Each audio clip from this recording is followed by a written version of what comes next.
نذهب إلى شغل شاغل لأكثر من 400 ألف مكتتب في عدل 2. بداية، متى سيتم فتح الموقع الإلكتروني أمام مكتتبي عدل 2؟ يعني احنا كنت تحدثت على فتح الموقع الإلكتروني لعدل 2. احنا مشينا انه ان شاء الله يوم الاثنين، يعني في نهايه اليوم راح نفتح الموقع لمكتتبين عدل 2. وشنو هنا نذكر برك، لانه عدد مكتتبين عدل 2 عدد كبير جدا، ولهذا راح نقوم يفافوار دي ترونش. لا بروميير ترونش على المستوى الوطني فيها 129 ألف يعني شوا سيت كي فا اتر افيكتوي اترافير، يعني على المستوى الوطني. نمد يعني مثال على الولايات يعني وين عدد المكتتبين مهم جدا. العاصمه راح يكون 40 ألف شوات سيت، يعني 40 ألف سوسكريبتور اللي هما معينيين بالشوات سيت، يعني باش هنا نوضح للمكتتبين لانه ما يكونش ضغط على لو سيت. هذه الدفعه الاولى اللي راح تفتح في يوم الاثنين في المساء للشوات سيت لل 40 ألف الاولى المسجله الاولى في عدل 2. وهنا الاوردر كرونولوجيك في عدل 2 يعني اوردر كرونولوجيك واضح، لانه الاكتتاب تم بطريقه الكترونيه. نعم. دونك هنا الاوردر كرونولوجيك واحد، يعني واضح، يعني 40 ألف الاولى راح يكون عندها لاكسي، يدخل الانترنت، يدير الكود، يدير المود باس تاعو، تجيه لا فيش دو فو، يعمر يعني يقوم بتسجيل ملء الفراغات هذيك في لا فيش دو فو، ويفاليدي لو شوا سيت تاعو. في ولايه وهران العاصمه 40 ألف، تبداو بالعاصمه؟ لا، احنا نبدا بجميع الولايات. يوم الاثنين مثلا، يوم الاثنين كاين 129 ألف شوات سيت راح يدار على المستوى الوطني. كل ولايه عندها حصه، يعني هذه سي لا بروميير ترونش في البروميير تريماستر، نهايه يعني الثلاثي البروميير تريماستر تاع 2017 راح نزيد يكون هناك يعني مجموعه من المكتتبين راح يكون عندهم لاكسي باش يدخل يدير لو شوات سيت حتى ننتهي من عمليه. راح تكون عمليه تدريجيه، لانه العدد تاع 2002 تاع اديال 2 عدد كبير جدا، 400 ألف. دونك بهذا الصدد راح اول دفعه فيها 129 ألف على المستوى الوطني. ما تخوفوش من ردود فعل المكتتبين؟ على اي اساس يتم اختيار 129 ألف هذا؟ لا، احنا لوبيراسيون يعني راح ولات عندنا يعني عمليه روتينيه. احنا قمنا بهذا مع المكتتبين اديال 1 اللي تقريبا 80 ألف مكتتب، يعني قمنا بها، والامور تعدات بطريقه جيده.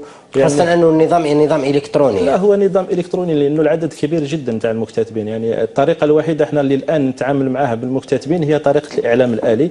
عنده الكود، عنده المود باس تاعو، يدخل لا فيناتر نتاعو، يلقى جميع المعلومات اللي تخصه، وقتاش يجي له رونديفو، وقتاش يروح يدير لورد فيرسمون تاعو، يعني والعمليه تمشي بطريقه جيده. يعني احسن مثال على هذا لي ديسيزيون دو بريافيكتاسيون. احنا الان لي رونديفو تاع لي ديسيزيون دو بريافيكتاسيون تاع لا ديال 1 يتم بطريقه الاعلام الالي، والحمد لله يعني ما فيهش. ما هي المواقع السكنيه الجاهزه للاختيار الان؟ لا، هي تقريبا جميع الولايات عندها حصه معينه من السكنات اللي مثلا في العاصمه، نبدا بالعاصمه. في العاصمه عندنا تقريبا 40 ألف في عده سكن، عده مواقع، فيها بوينان، فيها سيدي عبد الله، فيها رغايه، فيها برج الكيفان، يعني فيه عده تقريبا واحد يا 8 سيت في الجزائر العاصمه كي سون كونسيرني بور لو شوا سيت تاع اديال. البعض يقول سيد المدير العام انه وكاله عدل تركز نشاطها على العاصمه، انه عدل هي عدل للعاصمه فقط وليس لباقي ولايات الوطن.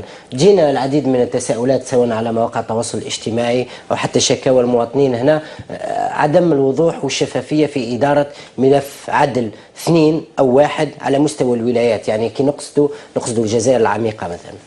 هل عندكم معطيات ارقام حول مدى تقدم نسب انجاز السكنات والوحدات السكنيه عبر التراب الوطني؟ لا والله، نظن انه احسن جواب على السؤال تاعك انه الان 230 ألف وحده سكنيه قيد الانجاز على المستوى الوطني. يعني ناخذ امثله، ولايه تمرست فيها 300 مسكن في قيد الانجاز. ولايه الاغواط فيها مشاريع، غردايه فيها مشاريع، ولايه بشار 1500 مسكن. تبسه الان حنا انطلقنا، تم المصادقه على 3000 وحده سكنيه هي الان راح تنطلق في الانجاز. يعني جميع 230 ألف وحدة سكنية ما راحش تكون في العاصمة، هي 230 ألف وحدة سكنية على جميع التراب الوطني. وثاني أحسن رد على السؤال نتاعك توزيع السكنات. يعني توزيع السكنات ما راناش نقوم فيها برك في العاصمة. يعني ولايات من الشرق فيها باتنا اللي قمنا بتوزيع 350 وحدة سكنية. خنشلة، وين خنشلة أحظات يعني أنها كانت ولاية وين المكتتبين عدل 2 داو، يعني جميع المكتتبين تاع عدل 2 داو المساكن تاعها. كما الان خنشله ما عندناش مكتتبين. عنابه تم فيه توزيع سكنات، مستغانم، عين تيموشنت. بالنسبه للفائض من عدل واحد، لا هو الفائض من عدل واحد احنا هذا هو الشيء اللي رانا نديروا فيه درك. يعني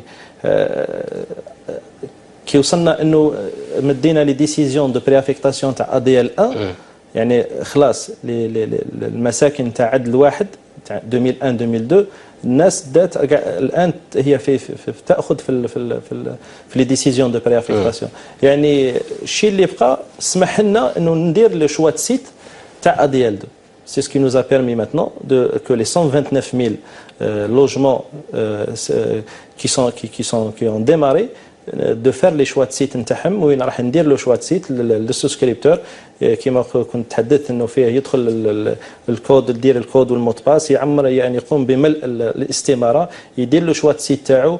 15 يوم من بعد راح نستدعيه باش يدفع المستحقات تاع لا دوزيام ترونش. نعم. بطريقه اعلاميه، بطريقه منظمه، بطريقه. اذا تؤكدون سي محمد طارق بلعري بان وتيره متابعه انجاز وتشييد سكنات عدل 1 أو 2 بالنسبه للعاصمه او باقي ولايات الوطن في نفس الخط يعني؟